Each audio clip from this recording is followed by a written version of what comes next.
నగర్ కర్నూలు జిల్లా కుమ్మర గ్రామంలో రజక కుటుంబానికి సంబంధించినటువంటి కుటుంబం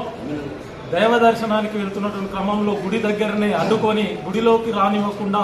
అడ్డుకొని దాడి చేసి రజక కుటుంబానికి సంబంధించిన 2 నెలల పసిపాపను హత్య చేసిన కుల దురహంకారులను పెత్తందారులను అరెస్టు చేయాలని చెప్పేసి గత 15 రోజులుగా వివిధ రజక సంఘాలు ప్రజా సంఘాలు వివిధ పార్టీలు ఆందోళన చేస్తున్నా కూడా ఇప్పటి వరకు రాష్ట్ర ముఖ్యమంత్రి హోంమంత్రి ఉన్నటువంటి ముఖ్యమంత్రి రేవంత్ రెడ్డి గారు స్పందించకపోవడం సిగ్గుచేటు. ఈ రోజు ముఖ్యమంత్రి ఒక నిర్లక్ష్యాన్ని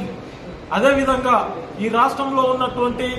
ఆ జిల్లాకు సంబంధించినటువంటి ఎమ్మెల్యే కానీ అధికార పార్టీకి సంబంధించిన వాళ్ళు ఎవరు స్పందించకపోవడాన్ని నిరసిస్తూ అదేవిధంగా అంతకులందరినీ అరెస్ట్ చేయకపోవడాన్ని నిరసిస్తూ ఈరోజు రజక సంఘాలు వివిధ ప్రజా సంఘాలు యువజన సంఘాలు ఈరోజు సెక్రటరియట్ను ముట్టడించడం జరిగింది. ఒకవైపున దోషులను అరెస్ట్ చేయడంలో నిర్లక్ష్యం వహిస్తూనే ఈ రోజు అక్కడ ఉన్నటువంటి అంతకులందరినీ శిక్షించాలని చెప్పేసి సెక్రటరీ